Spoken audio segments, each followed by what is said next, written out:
basmalah dan hamdalah, bersyukur dan mengingat menyebut nama Allah setiap melakukan kegiatan. Ya. Dan semua kegiatan itu yang tidak menyebut nama Allah maka setan akan ada di dalamnya. Minum kita tidak baca basmalah maka makanan itu tidak akan jadi barokah. Makan tidak baca basmalah maka makanan itu setan ada di dalamnya. Ya, akhirnya apa yang kita kerjakan dengan tidak menyebut nama Allah maka di situ setan termasuk ada di dalamnya. Hal yang kedua yang akan saya sampaikan kepada para jamaah adalah bahwa Allah Subhanahu wa taala ketika menciptakan kita di Lauhul Mahfuz, roh Allah ciptakan kita. Allah menciptakan kita, ruh kita diciptakan di Lauhul Mahfuz, ya Allah sudah tentukan kodo dan takdirnya. Hidupnya berapa lama, rezekinya berapa banyak, matinya kapan, istrinya siapa, anaknya siapa. Nah, itu yang harus kita imani. Ya, yang harus kita imani. Kalau kita tidak mengimani tentang ketentuan Allah, hidup ini nggak akan nyaman. Kalau kita tidak mengimani apa yang sudah menjadikan ketentuan Allah, hidup ini tidak akan nyaman. Ya, nah, jadi selalu tidak ikhlas hidupnya itu, tidak ridho hidupnya itu.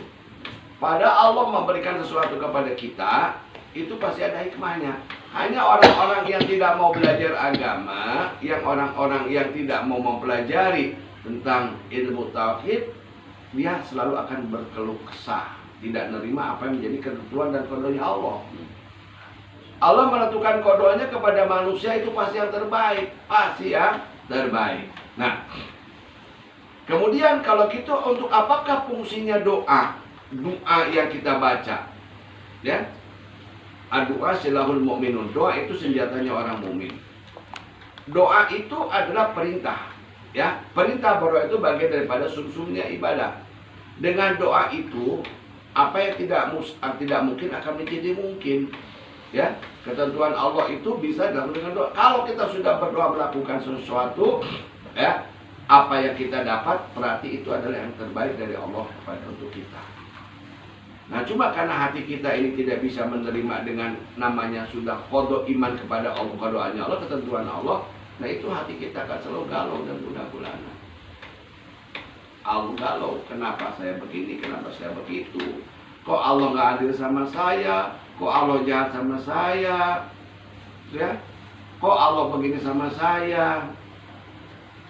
Hidup tersiksa selama-lamanya. Tersiksa kalau begitu. Tapi kalau hidup kita untuk Allah, hidup kita untuk akhirat, apa yang kita dapatkan, apa yang terjadi dengan kita, ya kita terima saja. Ya, karena kita tidak mungkin mau mengendaki kemauan kita, karena ada yang mau mengatur. Ya, Qayyum itu yang mau mengatur, udah ada aturannya hidup ini.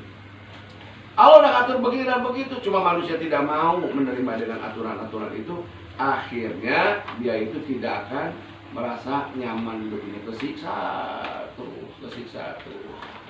Nah, kemudian yang ketiga yang akan saya sampaikan, ya tadi bismillah dengan hamdalah, kemudian kedua, ya kita yakin bahwa kodonya Allah sudah berlaku terhadap hamba-hambanya.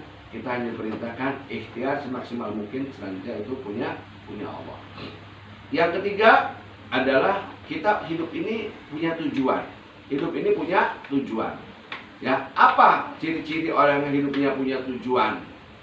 Ciri-ciri orang yang hidupnya punya tujuan selalu berharap ke depannya akan jadi baik semuanya, menjadi lebih baik. Ya, jadi tidak terima bagaimana Allah saja, bagaimana Allah saja. Nah, itu berarti orang nggak punya tujuan. Kalau orang punya tujuan hidup, ya tujuan hidup itu apa? Tujuan hidup kita apa? Tujuan hidup kita tentunya adalah husnul khotimah. Itu tujuan hidup kita. Tujuan hidup kita yang paling pokok adalah semuanya berakhir dengan baik. Husnul khotimah itu semua berakhir dengan baik. Itu namanya husnul khotimah. Mati ingat kepada Allah. Rezeki kita bertambah banyak. Hidup kita bertambah bahagia. Ilmu kita bertambah. Amal kita bertambah. Sahabat kita bertambah. Ziyadatul khair bertambah kebaikan. Itu tujuan hidup. Tapi kalau orang nggak punya tujuan hidup, sudah begini saja apa adanya, aku mau Allah saja. Itu berarti orang nggak punya tujuan hidup. Maka malam ini saya mengajak, mari kita luruskan, kita introspeksi, apa kita sudah punya tujuan hidup belum? Kita sudah punya tujuan hidup belum? Nah, Kalau kita masih tidak ingin semuanya menjadi lebih baik, berarti kita belum punya tujuan hidup. Kalau cuma kumaha Allah itu berarti kita tidak punya tujuan hidup. Bisanya segini, ya sudah segini saja. Tidak mau belajar, ya sudah begini saja. Tidak mau usaha, ya sudah begini saja. Nah, berarti orang itu tidak punya tujuan hidup. Kalau orang punya tujuan hidup, tentunya semuanya ingin husnul khotimah, ya. Nah, harapan kita apa? Harapan kita semuanya hasanah, betul, baik. Hasanah itu kan baik. Robbana atina fid dunya hasanah wa fil akhirati hasanah wa qina adzabannar. Jadi tujuan kita hasanah, baik ke depannya baik. Nah, tentunya kalau kita tidak punya tujuan hidup, berarti kita tidak akan terjadi perubahan yang lebih baik lagi ke depannya. Insyaallah Allah selalu memberikan kepada kita hidayah dan taufik untuk ke depannya lebih baik lagi. Amin. Karena kita tidak tahu umur kita sampai berapa tahun lagi, nggak tahu.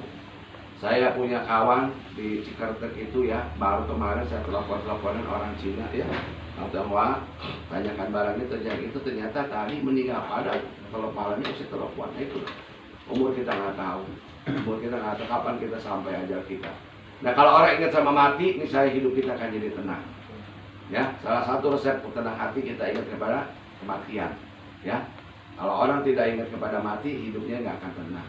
Dan ajal kita nggak ada yang tahu kapan Allah akan memanggil kita.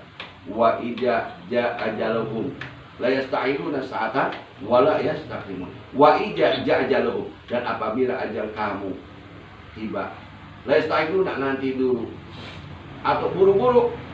Wa yastaqdimun, saya udah kesal, saya pengen mati saja. Semuanya ada ketentuan Allah Subhanahu wa taala.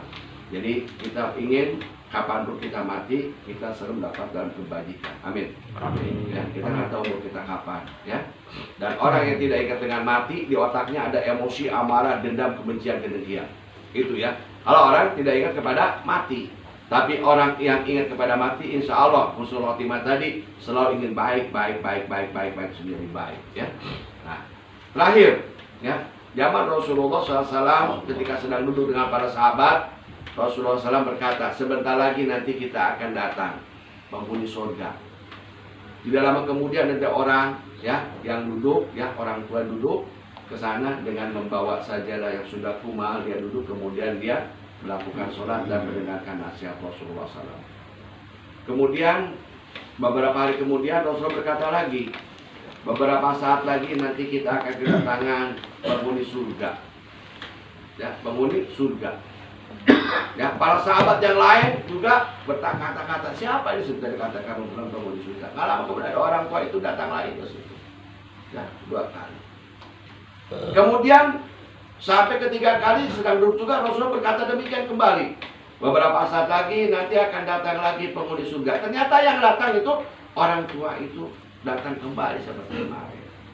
Akhirnya Abdullah bin Mas'ud ini penasaran, ini orang siapa sebetulnya dikatakan penghuni surga ini. Sampai demikian Rasulullah katakan bahwa ini adalah penghuni surga. Akhirnya Abdullah bin Mas'ud datang ke rumah orang tua tersebut. Dia datang ke sana, dia lihat, ini orang amalnya apa sih? Amal solehnya ini apa yang dilakukan oleh orang ini sampai dikatakan oleh Rasulullah bahwa dia akan jadi penghuni surga. Akhirnya Abdullah bin Mas'ud minaplah, dia bilang, wahai kawan, bolehkah saya mengutang nginap di rumah engkau? Kata orang tersebut, boleh, silakan. Kalau kamu mau tidur di sini ala kadarnya apa adanya, tidurlah.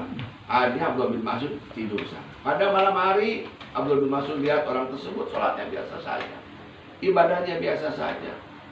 Sampai 3 hari dia lihat orang itu ibadahnya biasa saja, tidak banyak kelebihan amal sholat sunatnya banyak dan demikian, tidak, ala kadarnya saja.